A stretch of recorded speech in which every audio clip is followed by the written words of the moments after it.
À l'hôpital, dans le couloir glacé où l'odeur de désinfectant me donnait la nausée, j'ai entendu mon propre fils murmurer froidement au médecin « Laissez-le ici, ça ne vaut pas l'effort ». Il était prêt à m'abandonner à mon sort, soulagé de se débarrasser de la responsabilité. Mais sa cruauté a été interrompue par le médecin qui m'a tendu un papier. Ce n'était pas une facture, mais un document que mon fils avait signé des années auparavant. Le médecin a révélé que ce qu'il avait signé n'était pas un engagement familial, mais une renonciation légale à tout droit sur mes biens en cas de négligence. L'abandon est devenu sa propre condamnation. Il voulait se débarrasser de moi. Je l'ai expulsé de mon avenir et de mon héritage, avec le médecin comme témoin. Avant de continuer, abonnez-vous à la chaîne et dites-nous dans les commentaires d'où vous nous regardez. 74 ans. C'est l'âge que j'avais quand tout s'est effondré dans ce couloir d'hôpital parisien, sous les néons blancs qui bourdonnaient comme des insectes mourants. 74 années de vie, de travail acharné, de sacrifice, et voilà où j'en étais. Allongé sur une civière inconfortable, le dos collé contre le vinyle froid, attendant qu'on décide de mon sort comme si j'étais un vieux meuble encombrant qu'on hésite à jeter ou à garder au sous-sol. La douleur dans ma poitrine s'était calmée, mais l'angoisse qui m'étreignait était bien pire que n'importe quelle crise cardiaque. J'avais fermé les yeux, faisant semblant de dormir, alors qu'en réalité, chaque fibre de mon corps était tendue, aux aguets. C'est comme ça que j'ai tout entendu. Chaque mot prononcé par mon fils unique, chaque syllabe empoisonnée qui sortait de sa bouche. « Écoutez, docteur », a-t-il dit d'une voix basse mais parfaitement audible dans le silence du couloir. « Je vais être honnête avec vous. Mon père, eh bien, il n'a plus vraiment toute sa tête. Mon cœur s'est serré. Plus toute ma tête.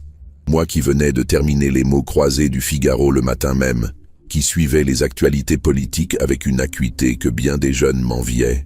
Moi qui avais géré ma propre entreprise de menuiserie pendant 45 ans, qui avait formé une dizaine d'apprentis, qui connaissait encore par cœur les propriétés de chaque essence de bois.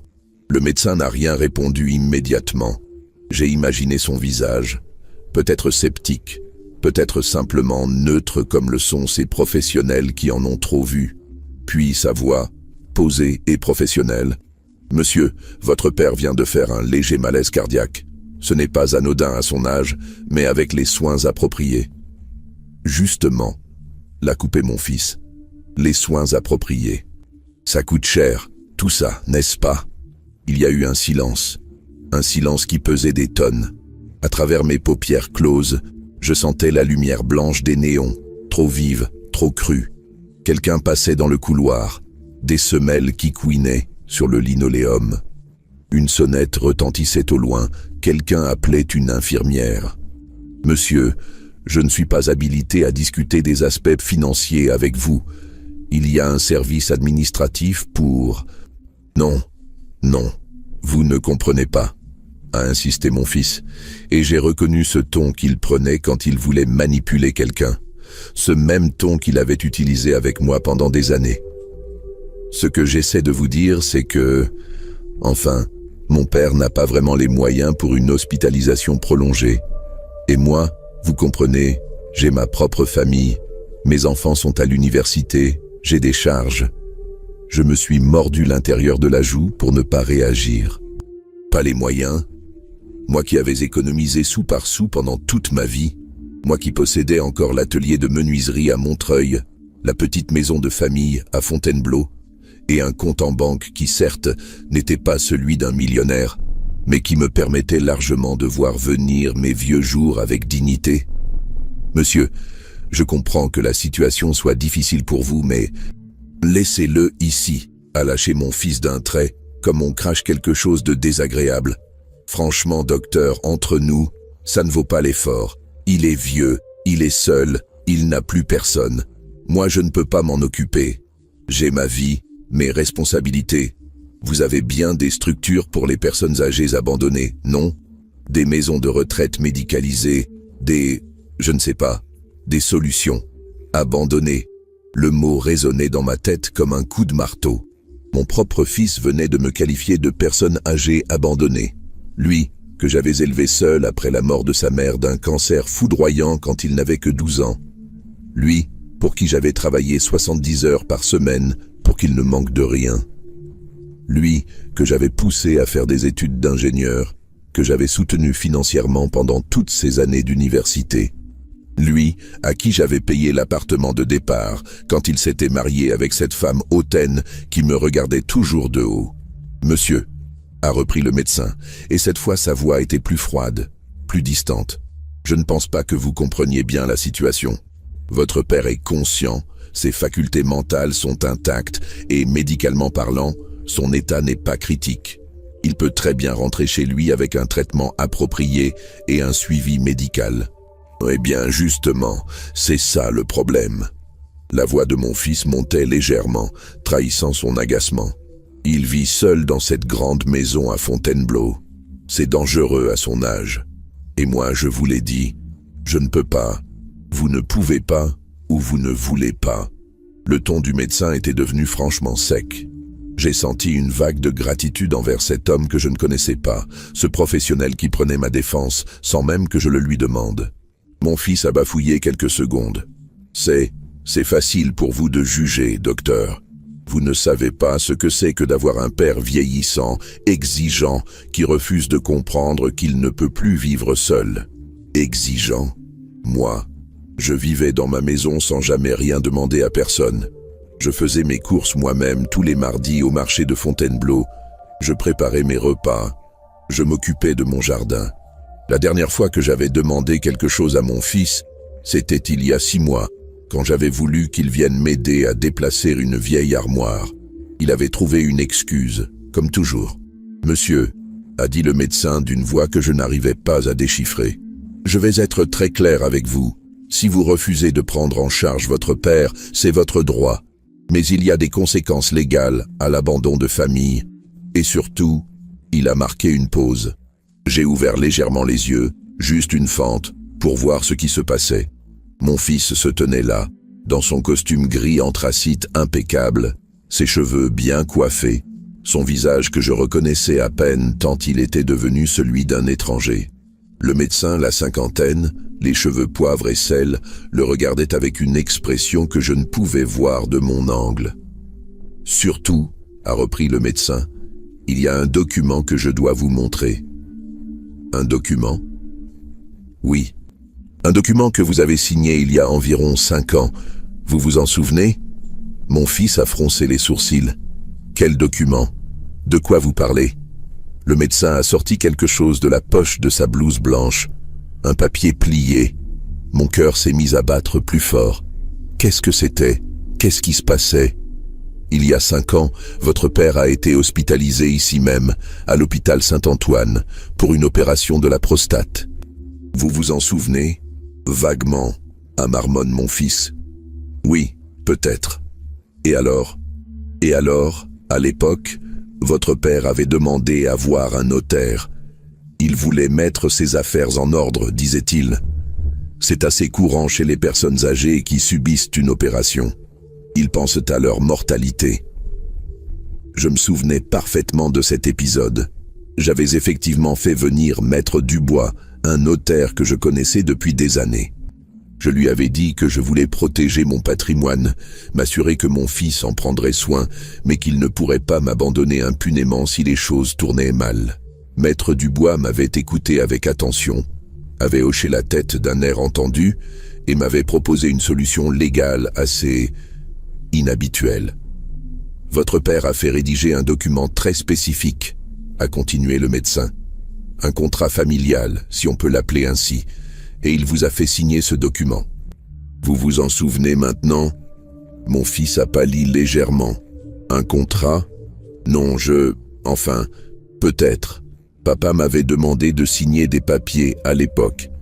Il disait que c'était pour l'héritage, pour simplifier les choses plus tard. Je n'ai pas vraiment lu en détail, je lui faisais confiance. Justement, a dit le médecin, et j'ai perçu quelque chose qui ressemblait presque à de la satisfaction dans sa voix. Vous auriez peut-être dû lire plus attentivement. Il a déplié le papier. Le froissement du document résonnait étrangement dans le couloir silencieux. Une infirmière est passée, nous a jeté un regard curieux, puis a continué son chemin. Ce que vous avez signé, monsieur, ce n'était pas un simple engagement familial. C'était une clause très précise rédigée par un notaire et parfaitement légale. Quelle clause ?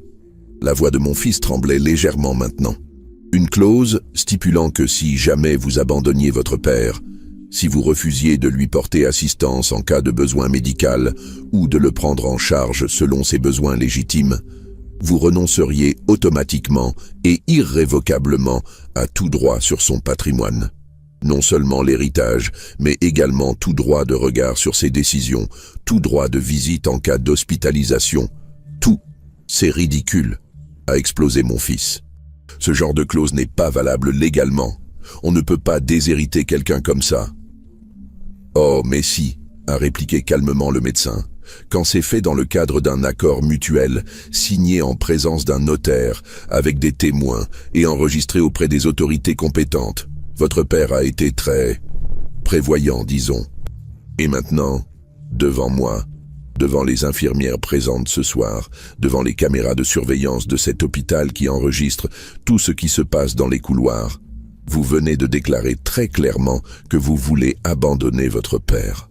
Le silence qui a suivi était assourdissant. Je pouvais entendre le bourdonnement du néon au-dessus de moi, le bip d'un moniteur cardiaque dans une chambre voisine, le bruissement d'un chariot qu'on poussait quelque part dans l'étage. Vous ne pouvez pas faire ça, a balbutié mon fils. Papa, tu es réveillé, tu entends ça? C'est n'importe quoi. J'ai continué à faire semblant de dormir. Je ne voulais pas encore ouvrir les yeux, pas encore affronter son regard. Je voulais savourer ce moment, aussi terrible soit-il. Ce moment où la vérité éclatait au grand jour. Votre père est sous sédatif léger, a menti le médecin avec une aisance remarquable. Il n'entend probablement rien de notre conversation. Mais moi j'ai tout entendu, et je suis médecin dans cet hôpital depuis 23 ans. Ma parole a du poids. Si vous voulez contester ce document, vous devrez passer par les tribunaux. Ça peut prendre des années. Et entre-temps quoi? Entre-temps, votre père peut très bien décider de vendre tous ses biens, de les donner à une association, de les léguer à quelqu'un d'autre. Vous n'aurez plus aucun droit de regard. J'ai entendu mon fils prendre une grande inspiration, comme s'il cherchait de l'air. Écoutez, docteur, j'ai peut-être été un peu vif. C'est le choc, vous comprenez? Quand on reçoit un appel en pleine nuit pour dire que votre père est à l'hôpital, on panique, on ne réfléchit pas clairement. Ah, donc maintenant, vous voulez vous occuper de lui? Bien sûr que je veux m'occuper de mon père.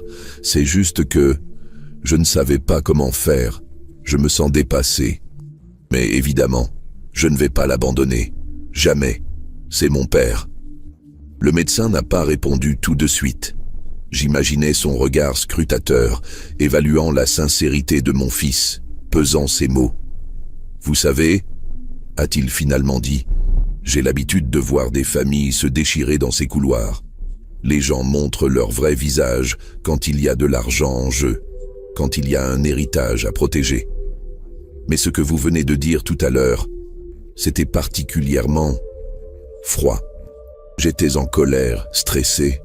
Vous étiez sincère, a coupé le médecin, et votre père a été intelligent de se protéger. Maintenant, voici ce qui va se passer. Je vais le garder en observation cette nuit. Demain matin, si tout va bien, il pourra rentrer chez lui. Vous allez signer sa décharge et vous assurer qu'il a tout ce dont il a besoin. Médicaments, suivi médical et surtout, il a marqué une pause dramatique. Et surtout, vous allez vous comporter comme un fils digne de ce nom. Parce que si jamais j'entends parler d'un quelconque manquement de votre part, si votre père revient ici en me disant qu'il est seul, qu'il n'a personne, je n'hésiterai pas une seconde à témoigner en sa faveur devant n'importe quel tribunal. Est-ce que c'est clair? C'est clair. La voix de mon fils n'était plus qu'un murmure. Je l'entendais respirer fort, comme s'il venait de courir un marathon. J'ai senti un mélange d'émotions contradictoires m'envahir. De la satisfaction, oui, de la colère aussi, mais surtout Une tristesse immense, profonde, qui me serrait la gorge. Comment en était-on arrivé là? Comment le petit garçon qui grimpait sur mes genoux pour que je lui lise des histoires était-il devenu cet homme capable de m'abandonner dans un couloir d'hôpital? Les souvenirs affluaient malgré moi. Je revoyais ses 6 ans, quand il avait appris à faire du vélo dans le jardin de Fontainebleau. Ses 12 ans, quand sa mère était morte et qu'il s'était effondré dans mes bras en pleurant pendant des heures. Ses 18 ans, quand il avait eu son bac avec mention et qu'on avait fêté ça dans notre restaurant préféré. Ses 25 ans, son mariage, où il m'avait serré dans ses bras en me disant « Merci pour tout, papa ». Et qu'est-ce qui s'était passé? Quand la rupture s'était-elle produite? « Je peux le voir ?» a demandé mon fils d'une petite voix. « Il dort. Laissez-le se reposer. Vous reviendrez demain matin. » J'ai entendu des pas s'éloigner. Mon fils partait, sans même rester à mon chevet, sans même vérifier que j'allais bien. Le médecin est resté là quelques instants, puis j'ai senti une main se poser doucement sur mon épaule. « Monsieur » a-t-il murmuré, « je sais que vous ne dormez pas. Vous pouvez ouvrir les yeux. » J'ai hésité un moment, puis j'ai obéi. Nos regards se sont croisés. Il avait des yeux bruns foncés, fatigués, mais bienveillants. « Comment avez-vous su ?» ai-je demandé d'une voix rauque. Il a souri légèrement. « J'ai vu votre rythme cardiaque sur le moniteur. Il s'accélérait à chaque phrase dure de votre fils. Et puis, j'ai l'habitude. On apprend à reconnaître quand quelqu'un fait semblant de dormir. Merci, ai-je dit simplement. Merci d'avoir fait ça.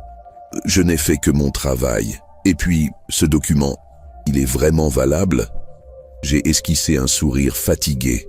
« Oh oui, Maître Dubois ne fait jamais les choses à moitié. Chaque mot est pesé, chaque clause est solide. Mon fils vient de se priver lui-même de tout ce que j'ai construit en une vie. Vous pensez vraiment aller jusqu'au bout ?» Je n'ai pas répondu tout de suite. J'ai regardé le plafond, les néons qui bourdonnaient toujours, la tache d'humidité dans un coin qui ressemblait vaguement à une carte de France. « Je ne sais pas encore », ai-je fini par dire. Mais au moins, maintenant, il sait. Il sait qu'on ne peut pas traiter les gens comme des déchets sans en payer le prix. Le médecin a hoché la tête. « Reposez-vous, monsieur. Je vais faire préparer une chambre pour vous. Vous serez mieux qu'ici. » « Attendez, » l'ai-je rappelé alors qu'il s'apprêtait à partir. « Comment vous appelez-vous ?»« Docteur Rousseau, Lionel Rousseau. »« Merci, docteur Rousseau, vraiment. » Il m'a fait un petit signe de tête et s'est éloigné. Je suis resté seul dans ce couloir, avec mes pensées qui tourbillonnaient. La douleur dans ma poitrine était revenue, mais cette fois je n'étais pas sûr que ce soit mon cœur malade. C'était autre chose, quelque chose de plus profond, de plus douloureux. J'ai pensé à ma femme, disparue depuis si longtemps. Qu'aurait-elle dit de tout ça? Qu'aurait-elle pensé de l'homme qu'était devenu notre fils? Elle qui l'adorait, qui voyait en lui toutes les qualités du monde. Elle qui, sur son lit de mort, m'avait fait promettre de bien m'occuper de lui, de ne jamais l'abandonner. J'ai tenu ma promesse, ma chérie, ai-je murmuré dans le vide. Mais lui, il n'a pas tenu la sienne. Une infirmière est arrivée, celle dont le médecin avait parlé tout à l'heure. Elle m'a souri gentiment, a vérifié mes constantes, m'a posé quelques questions sur ma douleur. Elle était jeune, 25 ans peut-être, avec des cheveux châtains attachés en queue de cheval et des yeux verts pleins de compassion. « On va vous installer dans une chambre au 3e étage, » m'a-t-elle dit. « Vous serez plus confortable. »« Merci, mademoiselle. Sylvie. Je m'appelle Sylvie. »« Tom. Merci, Sylvie. » Elle a commencé à pousser ma civière. Les roues couinaient légèrement sur le sol.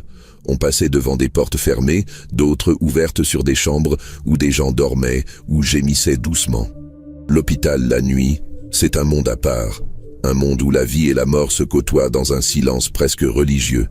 « Vous savez, » a dit Sylvie après un moment, « j'ai entendu votre conversation avec votre fils.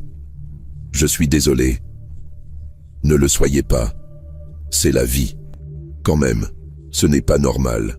Je n'ai rien dit. Qu'aurais-je pu dire? Que oui, ce n'était pas normal, mais que c'était devenu ma réalité.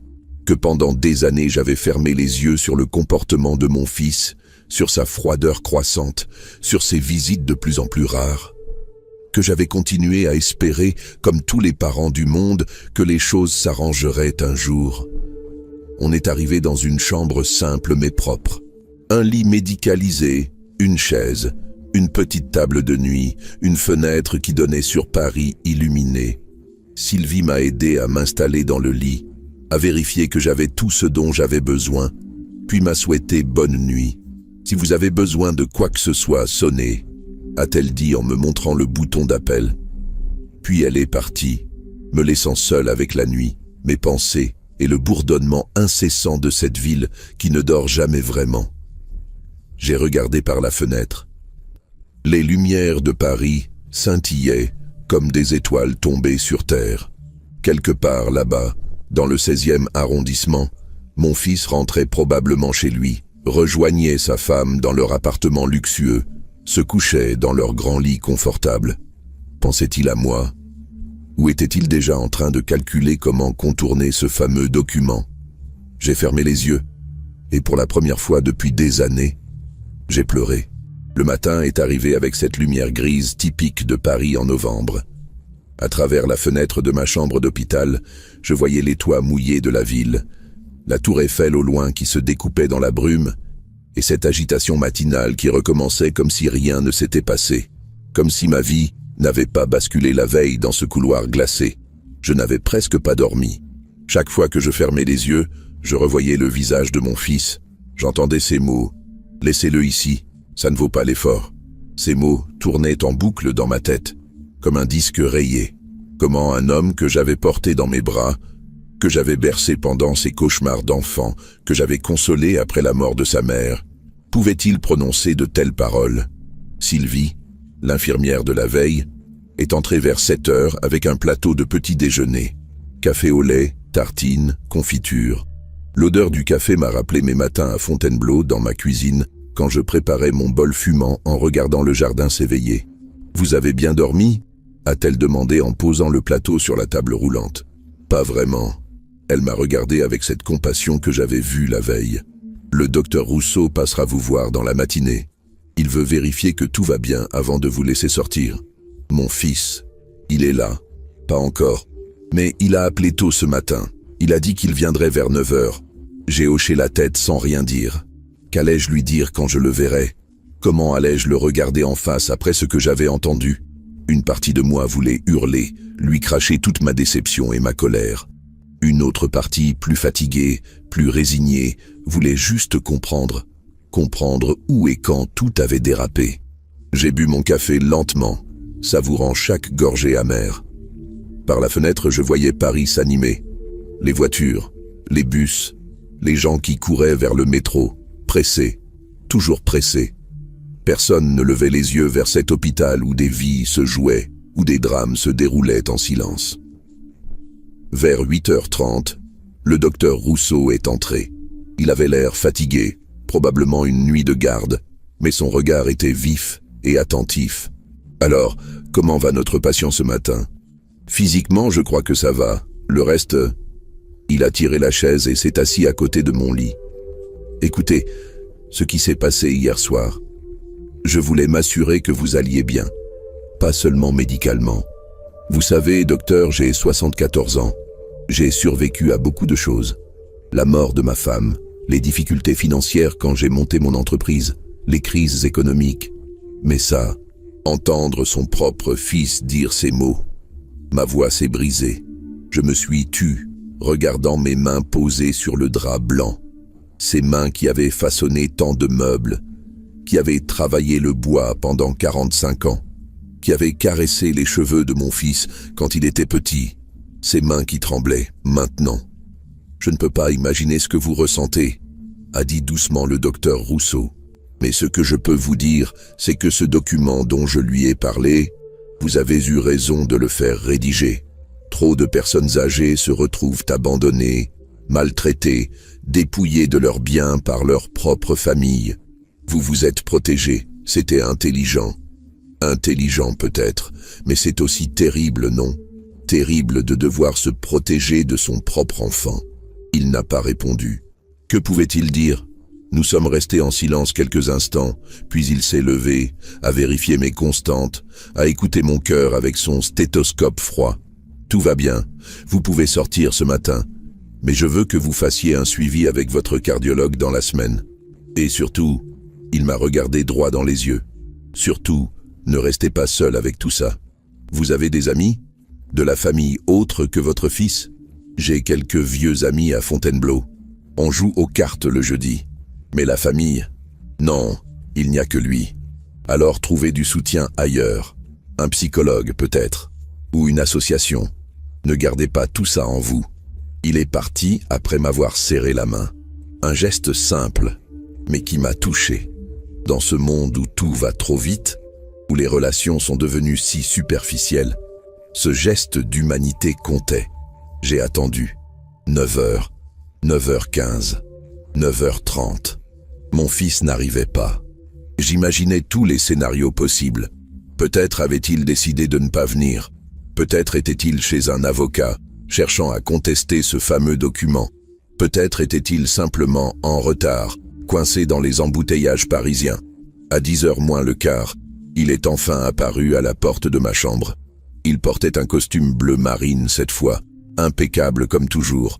Ses cheveux étaient parfaitement coiffés en arrière. Mais son visage trahissait une nuit blanche, des cernes sous les yeux, une tension dans la mâchoire. « Papa » a-t-il dit d'une voix mal assurée.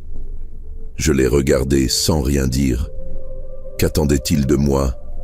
Des excuses? Du réconfort? Il s'est avancé dans la chambre, a fermé la porte derrière lui et resté debout au pied du lit, les mains dans les poches. « Comment tu te sens? Physiquement ou moralement ?» Il a tressailli à ma question. « Papa, écoute. Ce qui s'est passé hier soir. » « Oui? Qu'est-ce qui s'est passé hier soir? Rappelle-moi. » Ma voix était calme, trop calme. Cette voix qu'il connaissait bien, celle que je prenais quand j'étais vraiment en colère, quand j'étais déçu au-delà des mots. J'étais fatigué, stressé. Quand ils m'ont appelé pour me dire que tu étais à l'hôpital, j'ai paniqué.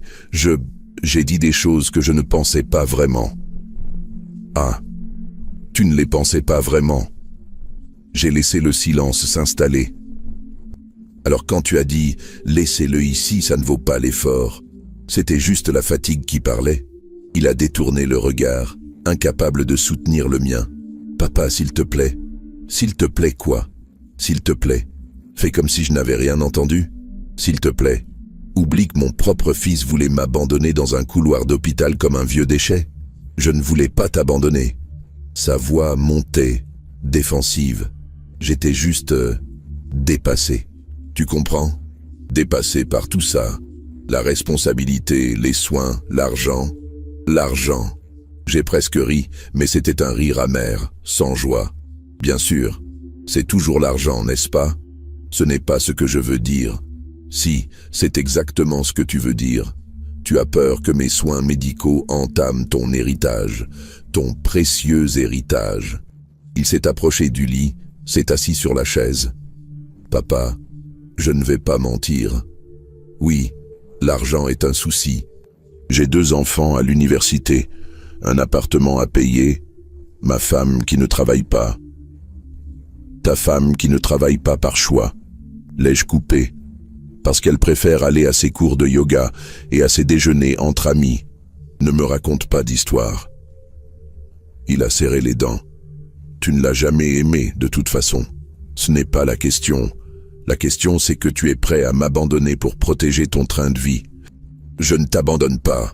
Il s'est levé d'un bond, agité. Je suis là, non? Je suis venu te chercher.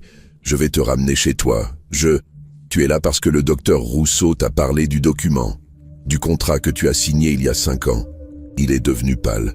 Ce document, papa, c'est légal ça. Tu ne peux pas vraiment me déshériter comme ça. Oh, mais si. Maître Dubois a tout vérifié. Tout est parfaitement légal. Mon fils s'est rassis lentement, comme si ses jambes ne le portaient plus. Pourquoi? Pourquoi tu as fait ça? Pourquoi? J'ai senti la colère monter en moi, une colère que j'avais contenue pendant des années. Tu veux vraiment savoir pourquoi? Parce que ça faisait déjà des années que je voyais qui tu devenais, que je voyais comment tu me regardais, comme un fardeau, comme un obstacle entre toi et l'argent que j'ai mis toute une vie à économiser. Ce n'est pas vrai. Auntie, c'est vrai. J'ai haussé le ton pour la première fois. Tu crois que je ne vois pas, que je ne remarque pas? Tes visites qui se font de plus en plus rares, tes appels qui ne durent jamais plus de 5 minutes, le fait que tu trouves toujours une excuse quand je te demande un service. Tu viens me voir 2 fois par an, à Noël et à mon anniversaire, et encore, tu restes à peine 2 heures. J'ai du travail, j'ai ma famille, et moi je ne fais plus partie de ta famille, c'est ça. Ma voix s'est brisée à nouveau. Ton grand-père, celui que tu n'as pas connu, me disait toujours « Le vrai caractère d'un homme se révèle dans la façon dont il traite ceux qui ne peuvent plus rien lui apporter. » J'aurais dû l'écouter, j'aurais dû voir plus tôt qui tu étais vraiment. Mon fils s'est pris la tête entre les mains. « Papa, je suis désolé, vraiment désolé. Je ne me suis pas rendu compte. » « Tu ne t'es pas rendu compte ?» J'ai secoué la tête. « Ou tu ne voulais pas te rendre compte ?» Le silence est retombé entre nous. Un silence lourd, pesant, chargé de toutes les années de non-dits, de tous les reproches jamais exprimés, de toute cette distance qui s'était creusée entre un père et son fils. « Ta mère ?» ai-je fini par dire d'une voix plus douce. « Ta mère serait tellement déçue. » Il a relevé la tête brusquement. « Ne parle pas d'elle. »« Pourquoi ? Parce que tu sais que j'ai raison. » Elle t'adorait. Elle voyait en toi quelqu'un de bien, quelqu'un de généreux, quelqu'un qui prendrait soin des autres. Sur son lit de mort, tu sais ce qu'elle m'a fait promettre?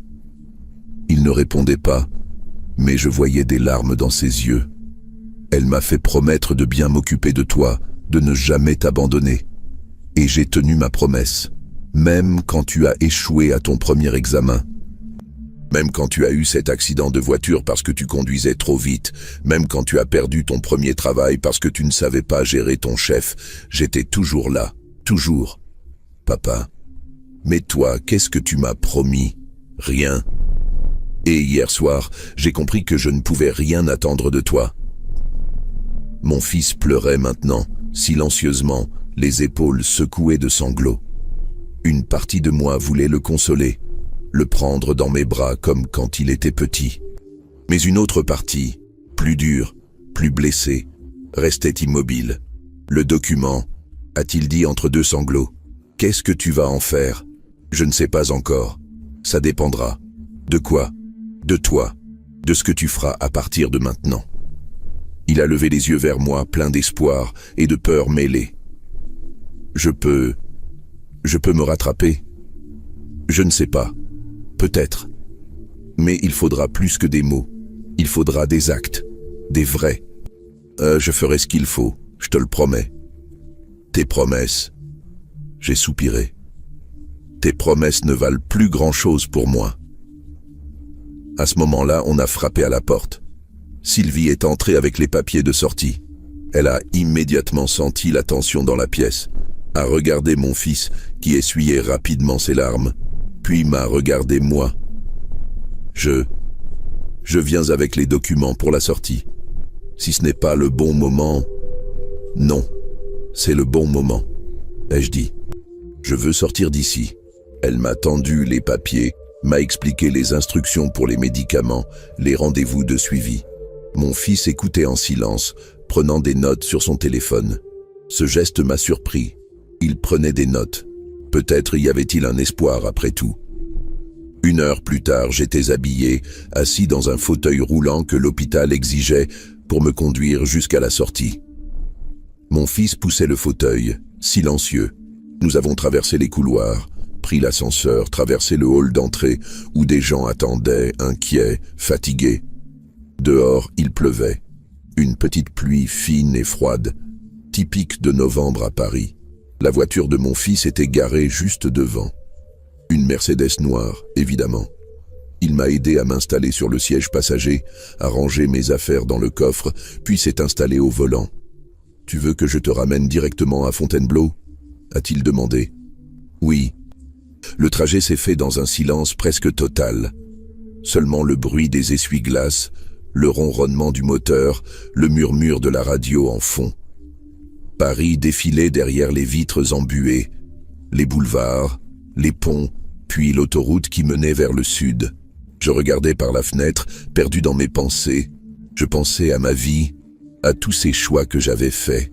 Aurais-je dû être plus dur avec mon fils quand il était jeune, plus exigeant, ou au contraire, plus tendre, plus présent? On ne sait jamais vraiment si on fait bien ou mal en tant que parent. On fait de son mieux, avec ce qu'on a, avec ce qu'on est. Tu te souviens? A soudain dit mon fils, brisant le silence. Quand j'avais 7 ans et que tu m'avais emmené dans ton atelier pour la première fois. Je me suis tourné vers lui, surpris. Oui, je me souviens. Tu m'avais laissé utiliser la ponceuse, une petite ponceuse manuelle. J'avais poncé un bout de bois pendant des heures. J'étais tellement fier du résultat. Tu avais fabriqué un porte-clés pour ta mère. Elle l'a gardé jusqu'à... Je me suis tu. Jusqu'à sa mort. Je sais. Je l'ai retrouvé dans ses affaires. Il a marqué une pause. Je ne sais pas quand j'ai arrêté d'être ce garçon-là. Ce garçon qui était fier de travailler avec ses mains, qui admirait son père. Tu as grandi. Tu es parti faire des études. Tu as épousé une femme qui a d'autres valeurs. Elle n'est pas méchante, tu sais. Elle est juste différente. Elle a grandi dans un milieu aisé. Elle ne comprend pas vraiment ce que c'est de travailler dur pour gagner sa vie. Je sais, et c'était vrai, je le savais. Mais ça ne changeait rien au fait que cette femme avait éloigné mon fils de moi, petit à petit, année après année. Nous sommes arrivés à Fontainebleau en début d'après-midi. Ma maison était là, exactement comme je l'avais laissée. Une vieille bâtisse en pierre, avec son jardin qui commençait à prendre les couleurs d'automne. Mon fils m'a aidé à descendre de voiture, a insisté pour porter mes affaires. Une fois à l'intérieur, il a regardé autour de lui comme s'il découvrait les lieux. Pourtant, c'était la maison de son enfance. C'est moins grand que dans mes souvenirs, a-t-il murmuré. C'est toi qui as grandi. La maison, elle, est restée la même. Il m'a aidé à m'installer dans mon fauteuil préféré, celui près de la fenêtre qui donne sur le jardin. Puis il est resté debout, mal à l'aise, ne sachant visiblement pas quoi faire. « Tu veux que je reste un peu ?» a-t-il fini par demander. J'ai hésité. Une partie de moi voulait qu'il parte, qu'il me laisse seul avec ma douleur. Mais une autre partie, plus petite, plus fragile, voulait qu'il reste. Si tu veux. Il s'est assis sur le canapé. Nous sommes restés là, dans cette maison silencieuse, avec le tic-tac de l'horloge ancienne dans le couloir, le bruit de la pluie sur les vitres. Deux étrangers qui avaient autrefois été si proches. « Papa » a-t-il dit après un long moment. « Je veux vraiment me rattraper. Dis-moi comment. » Je ne sais pas si c'est aussi simple. Je sais que ce n'est pas simple, mais je veux essayer. J'ai regardé cet homme assis en face de moi. Mon fils, mon unique enfant, avec ses défauts, ses erreurs, sa cruauté parfois, mais aussi avec ce qu'il restait en lui du petit garçon qui m'admirait, qui me faisait des dessins, qui s'endormait sur mes genoux. Commence par être honnête, ai-je dit, avec toi-même et avec moi. Honnête comment? Dis-moi vraiment pourquoi tu as dit ces mots hier soir. La vraie raison, pas les excuses, pas les justifications. La vérité. Il a baissé les yeux, a pris une grande inspiration. Et là, pour la première fois depuis des années, j'ai senti qu'il allait me dire quelque chose de vrai. J'avais peur, a-t-il commencé d'une voix tremblante. Peur que tu deviennes dépendant. Peur de devoir m'occuper de toi comme tu t'es occupé de grand-mère dans ces dernières années. Tu te souviens? Elle était chez nous pendant 3 ans. C'était dur. Je voyais comme tu étais épuisé, comme ça te prenait tout ton temps, toute ton énergie. Je me souvenais effectivement. Ma mère avait eu Alzheimer. Les 3 dernières années de sa vie, je m'en étais occupé jour et nuit. Ça avait été la période la plus difficile de ma vie. Et j'avais peur de devenir comme toi, a continué mon fils. Épuisé, vidé, sans vie à moi. J'avais peur que ma femme me quitte, que mes enfants me voient comme un père absent. Alors hier soir, quand j'ai vu dans cet hôpital, j'ai paniqué. J'ai vu mon avenir, et il me terrifiait. Le silence est retombé. Mais cette fois, ce n'était pas le même silence. C'était un silence plus léger, comme si quelque chose s'était dénoué entre nous. « Merci », ai-je dit simplement. « Merci pour cette honnêteté. » « Et toi, papa, pourquoi tu as fait rédiger ce document ? » La vraie raison. À mon tour d'être honnête. Parce que j'avais peur aussi. Peur de finir seul, abandonné, dans une maison de retraite sordide. Peur que tu me voles mon autonomie, que tu décides pour moi, que tu me traites comme un enfant. J'ai vu trop de vieux autour de moi se faire dépouiller par leurs enfants. Je voulais garder le contrôle de ma vie, jusqu'au bout. Nous nous sommes regardés, vraiment regardés, pour la première fois depuis longtemps. Deux hommes effrayés, chacun à leur manière. Deux hommes qui s'aimaient encore, malgré tout, mais qui ne savaient plus comment se le dire. « On peut peut-être trouver une solution », a dit mon fils. « Une solution où tu gardes ton autonomie, mais où je suis là quand tu as besoin. Sans que ça devienne un fardeau pour moi, sans que tu te sentes abandonné. Peut-être, mais ça demandera du travail. Des deux côtés, je suis prêt à faire ce travail. » J'ai hoché la tête, trop ému pour parler. Mon fils s'est levé, est venu vers moi, s'est agenouillé à côté de mon fauteuil. Et là, pour la première fois depuis des années, il a posé sa tête sur mon épaule, comme quand il était petit. « Pardon, papa. Pardon pour tout. » J'ai posé ma main sur ses cheveux, maintenant parsemés de quelques fils gris. On a tous les deux des choses à se faire pardonner.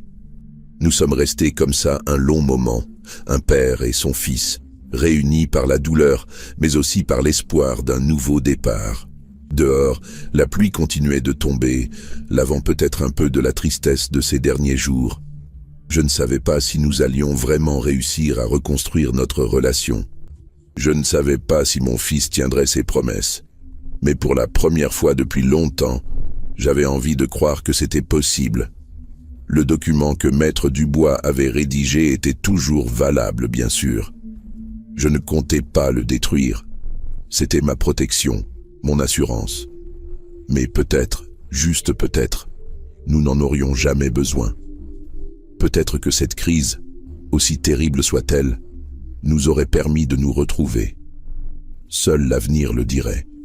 Les semaines qui ont suivi ma sortie de l'hôpital ont été étranges. Mon fils venait me voir 2 fois par semaine, toujours les mardis et les vendredis. C'était devenu une routine, presque mécanique. Il arrivait vers 17h, restait environ 2 heures, m'aidait pour quelques courses ou des tâches ménagères, puis repartait chez lui à Paris. Au début, je voyais bien qu'il faisait des efforts, énormément d'efforts. Il me demandait comment j'allais, écoutait mes histoires sur les vieux du club de belote, faisait semblant de s'intéresser à mes anecdotes sur le jardin. Mais il y avait quelque chose de forcé dans tout ça, quelque chose d'artificiel qui me mettait mal à l'aise. C'était comme si nous jouions tous les deux une pièce de théâtre où nous connaissions nos répliques par cœur, mais où nous n'arrivions pas à y mettre de l'émotion véritable. Lui jouait le fils attentionné. Moi, je jouais le père reconnaissant. Mais sous la surface, la blessure était toujours là, à vif, saignante. Un mardi après-midi, 3 semaines après ma sortie de l'hôpital, tout a basculé à nouveau. J'étais dans le jardin, en train de tailler mes rosiers. Le temps était doux pour un mois de décembre, et je profitais de cette accalmie avant l'hiver rigoureux. J'aimais ce jardin. C'était ma femme qui l'avait créé, 40 ans auparavant. Chaque plante, chaque arbuste avait une histoire. Le lilas que nous avions planté quand mon fils était né, le cerisier qui venait de la propriété de mes beaux-parents, les pivoines que ma femme adorait et qui fleurissaient chaque printemps comme un miracle. Mon fils est arrivé avec 15 minutes d'avance. Déjà, c'était inhabituel.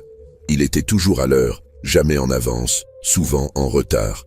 Et puis j'ai vu son visage, tendu, nerveux. Il avait quelque chose à me dire. « Papa, il faut qu'on parle. » Ces 4 mots.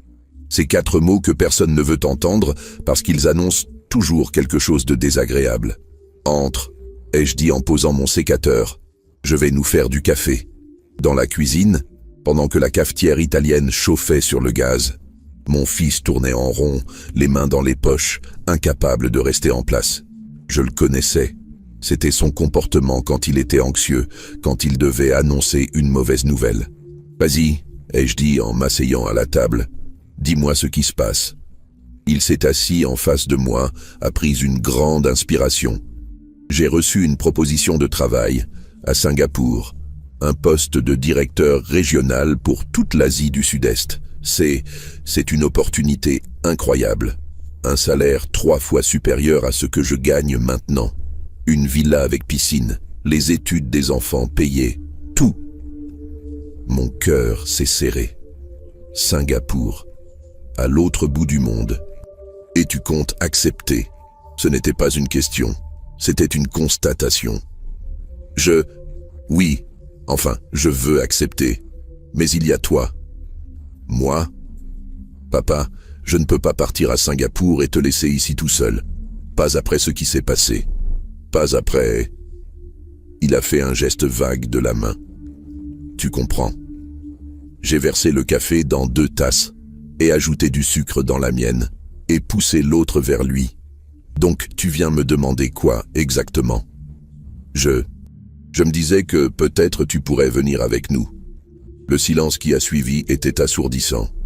Moi, aller vivre à Singapour, quitter ma maison, mon jardin, mes amis, tout ce qui constituait ma vie depuis 74 ans. Tu es sérieux? Papa, réfléchis, là-bas, tu aurais tout ce dont tu as besoin. Des soins médicaux excellents, du soleil toute l'année. Tu pourrais avoir ta propre chambre dans la villa, ton indépendance, et on serait là pour veiller sur toi. Et mon atelier, ma maison, mes amis, l'atelier tu pourrais le louer ou le vendre, la maison aussi. Tes amis, papa, soyons honnêtes, ils sont vieux comme toi. Combien de temps il vous reste encore? Cette phrase m'a frappé comme une gifle. Combien de temps il nous reste encore? Tu entends ce que tu dis? Je ne veux pas être cruel, mais c'est la réalité. À votre âge, les gens partent. Robert est mort l'année dernière. Maurice est en maison de retraite. Henri a eu un AVC. Tu vas finir seul de toute façon. J'ai bu une gorgée de café pour me donner une contenance, pour cacher le tremblement de mes mains. Et si je refuse? Mon fils a détourné le regard. Si tu refuses, je pars quand même. Cette opportunité, je ne peux pas la laisser passer. C'est ma carrière, mon avenir, l'avenir de mes enfants. Donc tu veux que je quitte tout ce qui compte pour moi, que je te suive à l'autre bout du monde, dans un pays dont je ne parle même pas la langue, ou alors tu me laisses ici et tu pars. C'est ça, le choix que tu me proposes. Papa, ce n'est pas comme ça que... Si, c'est exactement comme ça. Ma voix montait malgré moi. Tu viens me proposer un faux choix. Soit je fais ce que tu veux, soit tu m'abandonnes à nouveau. Exactement comme à l'hôpital. Ce n'est pas pareil. Ah non, explique-moi en quoi c'est différent. Mon fils s'est levé brusquement, sa chaise raclant bruyamment le sol. Parce que cette fois, j'essaie de t'inclure. J'essaie de trouver une solution où tout le monde y gagne. Une solution où tout le monde y gagne. J'ai ri, un rire amer. Tu y gagnes tout. Ta promotion, ton salaire, ta villa. Et moi, je perds tout. Ma maison, ma vie, mon identité. Mais bien sûr, tout le monde y gagne. Toi, tu es impossible. Il a tapé du poing sur la table. Quoi que je fasse, ce n'est jamais assez bien pour toi. J'essaie de me racheter.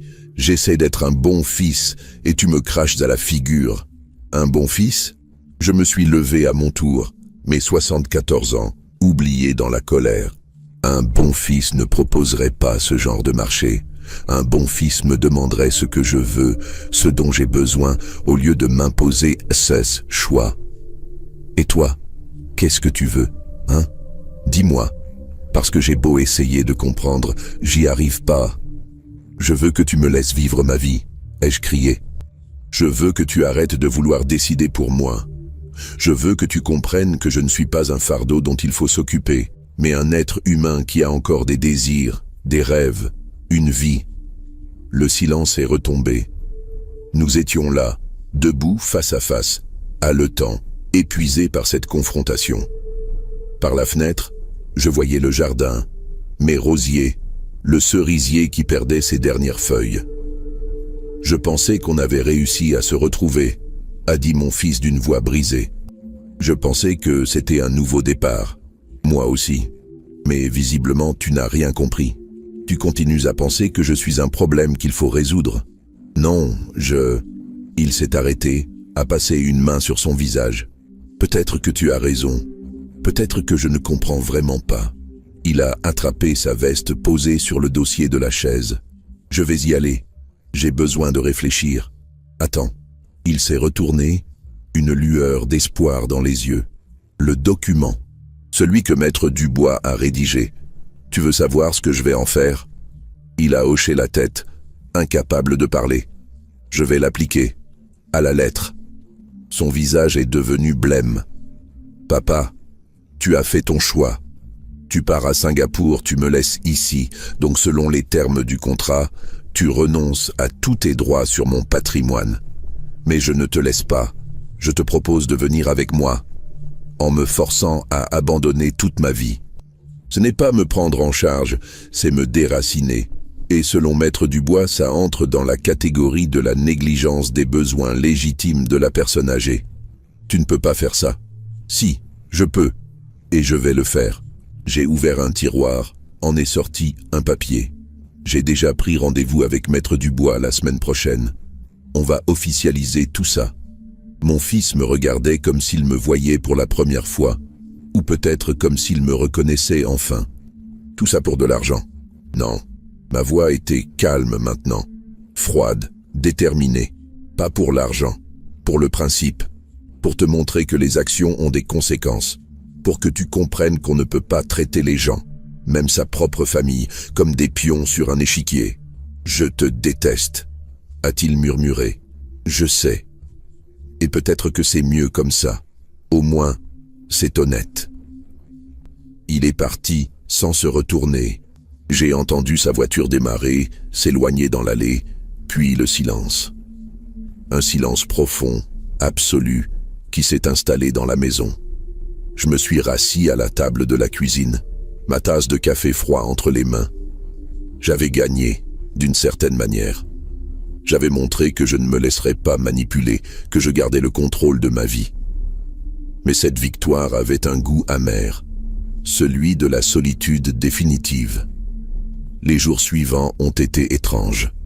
Mon fils n'appelait plus, ne venait plus. J'imagine qu'il était en colère, blessé, peut-être même qu'il consultait des avocats pour trouver une faille dans le contrat de Maître Dubois.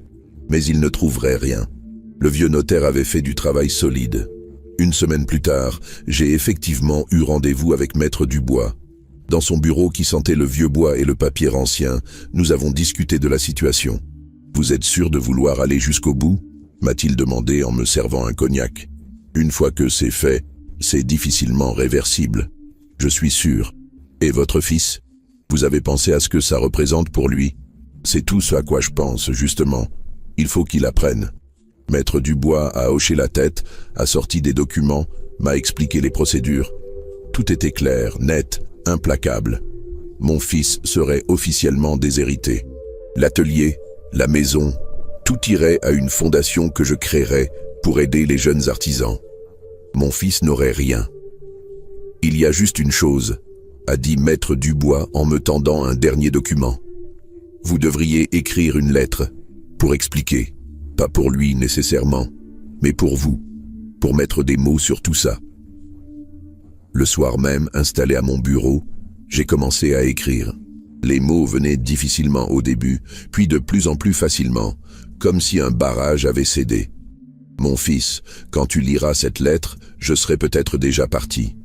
Ou peut-être serons-nous encore en vie tous les deux, séparés par des milliers de kilomètres et par un gouffre bien plus grand encore. Je veux que tu comprennes pourquoi j'ai fait ce que j'ai fait.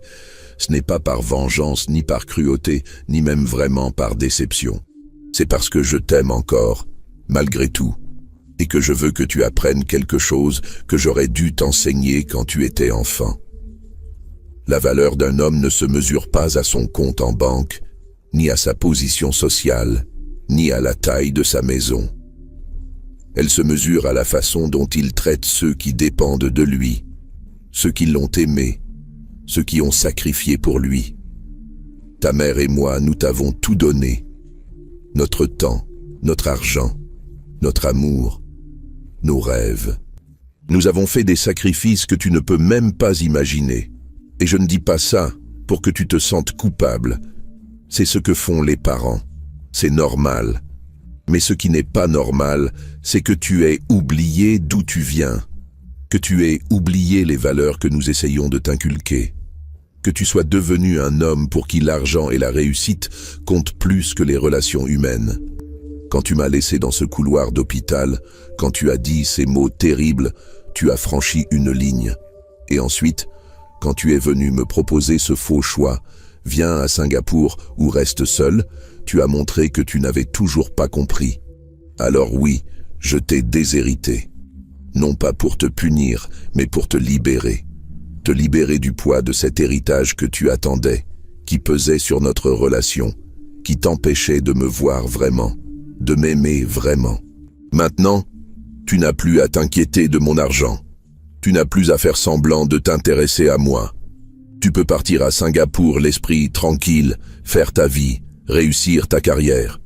Et moi, je peux vieillir en paix, dans ma maison, avec mes souvenirs, en sachant que l'argent que j'ai gagné ira à quelque chose d'utile, à des jeunes qui ont besoin d'aide pour apprendre un métier. Si un jour tu comprends vraiment pourquoi j'ai fait ça, si tu changes vraiment, tu pourras revenir. Pas pour l'argent, il sera parti, mais pour moi, juste pour moi. Et ce jour-là, si ce jour arrive, peut-être qu'on pourra se retrouver vraiment. Ton père qui t'aime malgré tout. J'ai signé la lettre, l'ai mise dans une enveloppe, l'ai donnée à Maître Dubois pour qu'il la transmette à mon fils après la finalisation des documents. Les mois ont passé, l'hiver est arrivé, froid et rigoureux. Mon fils est parti à Singapour sans me revoir, sans un mot, sans un au revoir. J'ai appris par un voisin qu'un camion de déménagement était venu chercher leurs affaires à Paris. Puis plus rien. J'ai continué ma vie. Mes parties de belote le jeudi, mes courses au marché, mon jardin. J'ai créé la fondation avec Maître Dubois. On a commencé à sélectionner les premiers bénéficiaires.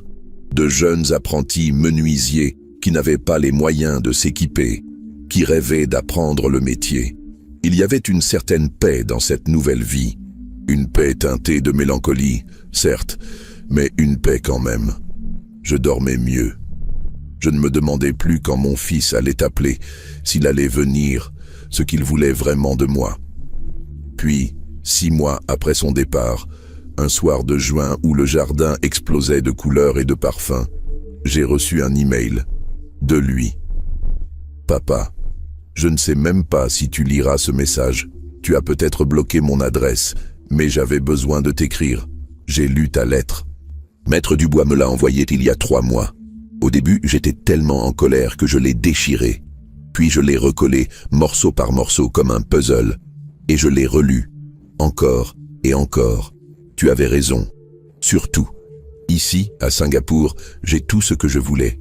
La villa, la piscine, le salaire, le statut. Mes enfants sont dans les meilleures écoles. Ma femme est heureuse. Je devrais être heureux. Mais je ne le suis pas. Parce que tous les jours, je pense à toi. Je me demande comment tu vas, si ton cœur te fait encore mal, si le jardin est beau ce printemps. Et je réalise que je ne saurai jamais parce que j'ai tout gâché. Je ne t'écris pas pour te demander de changer d'avis sur l'héritage. Tu peux garder ton argent, le donner, le brûler, je m'en fiche. Ce n'est pas ça qui compte. Ce qui compte, c'est que je voudrais qu'on se reparle. Pas pour arranger les choses, pas pour faire semblant que rien ne s'est passé, mais juste parler. Comme un père et un fils, comme on aurait toujours dû le faire. Je ne rentre pas en France avant août, mais si tu veux, on pourrait s'appeler juste 5 minutes, juste pour entendre ta voix, ton fils qui a enfin compris. J'ai lu et relu ce message pendant 1 heure. Mes mains tremblaient. Mon cœur, ce vieux cœur fatigué qui m'avait causé tant de soucis, battait fort dans ma poitrine. J'ai regardé par la fenêtre. Le cerisier était en pleine floraison, exactement comme ma femme l'aimait. Et j'ai imaginé ce qu'elle me dirait si elle était encore là. Elle me dirait probablement que l'amour d'un parent est plus fort que tout, que la rancœur nous empoisonne plus que ceux qui nous ont blessés, que la vie est trop courte pour rester fâché. J'ai pris mon téléphone. J'ai cherché dans mes contacts le numéro de mon fils que je n'avais pas effacé malgré tout. Il était 22 heures à Fontainebleau, ce qui signifiait 4 heures du matin à Singapour. Mais tant pis, j'ai appelé. Une sonnerie. 2, 3, papa? Sa voix, ensommeillée mais éveillée immédiatement par la surprise. Oui, c'est moi. Tu m'appelles? Tu m'as demandé 5 minutes, je t'en donne 10. Mais pas pour parler du passé. De quoi alors? Parle-moi de Singapour, dis-moi comment sont tes journées. Ce que font mes petits-enfants que je ne vois jamais, ce que tu as appris là-bas. Et il a parlé, pendant bien plus que 10 minutes, pendant 1 heure. Et moi, j'ai écouté, vraiment écouté, sans jugement, sans amertume. J'ai entendu dans sa voix quelque chose qui n'y était plus depuis longtemps. De la sincérité, de la vulnérabilité, de l'humanité. Quand on a raccroché, le soleil commençait à se lever sur Fontainebleau. J'étais épuisé mais étrangement léger. Quelque chose s'était dénoué en moi. Je ne sais pas si notre relation sera un jour ce qu'elle aurait dû être. Je ne sais pas si mon fils a vraiment changé ou s'il est juste momentanément touché par la culpabilité. Je ne sais pas combien de temps il me reste à vivre, si je reverrai mes petits-enfants, si je mourrai seul dans cette maison ou entouré de ma famille. Mais ce que je sais, c'est que parfois, il faut perdre quelque chose pour comprendre sa valeur. Il faut toucher le fond pour avoir envie de remonter. Et il faut avoir le courage de mettre des limites, même quand ça fait mal, pour que l'amour puisse exister vraiment, sans ressentiment, sans attente malsaine. Mon fils a perdu un héritage, mais peut-être, juste peut-être, qu'il a retrouvé son père. Et moi, j'ai gagné quelque chose de bien plus précieux que tous les biens matériels du monde, ma dignité, le respect de moi-même, et la certitude que je ne suis pas une victime, mais un homme qui a pris sa vie en main jusqu'au bout. Maître Dubois m'a appelé la semaine dernière. Il m'a demandé si je voulais réviser certaines clauses du testament, maintenant que mon fils et moi nous reparlons. J'ai réfléchi longtemps avant de répondre. Non, ai-je finalement dit. On laisse tout comme c'est. La fondation recevra tout. Vous êtes sûr? Certain. Parce que maintenant, mon fils ne vient plus me voir pour l'argent. Il m'appelle toutes les semaines, non pas parce qu'il espère que je change d'avis, mais parce qu'il veut vraiment parler avec moi. Pour la première fois depuis des années, notre relation n'est plus polluée par les questions d'héritage. Elle est pure, imparfaite, fragile, mais pure. Le vieux notaire a ri doucement. Vous êtes un homme sage, monsieur. Non, juste un homme qui a failli perdre son fils et qui a compris que l'argent peut détruire ce qu'il y a de plus précieux.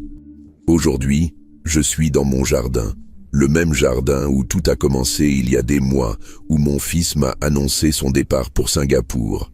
Les rosiers sont magnifiques cette année. Le cerisier donne des fruits abondants. Les pivoines de ma femme ont fleuri comme jamais. Mon téléphone sonne. C'est mon fils. Notre appel hebdomadaire. Je décroche avec un sourire. Bonjour papa, comment vas-tu? Je vais bien. Le jardin est magnifique. Ta mère aurait adoré. Je sais. J'ai réservé des billets pour août. On vient tous. Les enfants veulent te voir, te connaître vraiment. Ça te va? Mon cœur se gonfle. Oui, ça me va. On parle encore quelques minutes, puis on raccroche. Je reste là, dans ce jardin qui a vu tant de choses, qui porte tant de souvenirs. Et je me dis que parfois, les plus belles victoires ne sont pas celles qu'on croit. Je n'ai pas récupéré le fils parfait que j'imaginais. Mais j'ai récupéré un fils honnête, un fils qui essaie, un fils qui a compris. Et pour un vieil homme de 74 ans, avec un cœur fatigué mais un esprit en paix, c'est plus que suffisant. C'est tout ce qui compte. Vous savez, mes amis, j'ai partagé cette histoire avec vous non pas pour que vous me plaigniez ou pour que vous jugiez mon fils.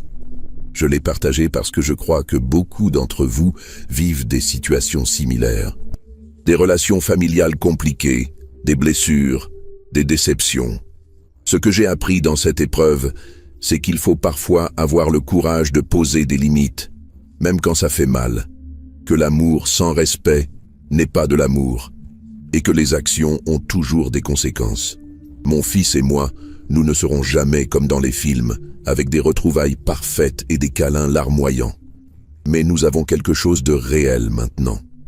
Quelque chose de construit sur la vérité, plutôt que sur les mensonges et les faux semblants. Et si mon histoire peut aider ne serait-ce qu'une seule personne à trouver le courage de défendre sa dignité, alors tous ces moments difficiles auront valu la peine. Voilà, c'est mon histoire. L'histoire d'un vieux menuisier de Fontainebleau qui a failli perdre son fils dans un couloir d'hôpital, mais qui l'a finalement retrouvé en ayant le courage de tout perdre. Prenez soin de vous. Prenez soin de ceux que vous aimez. Et n'oubliez jamais que vous méritez le respect, quel que soit votre âge.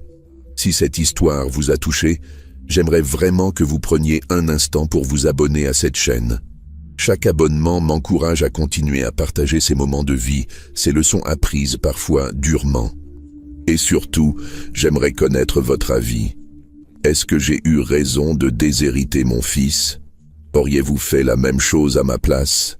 Dites-moi dans les commentaires ce que vous en pensez. Vos réflexions, vos expériences personnelles m'intéressent sincèrement.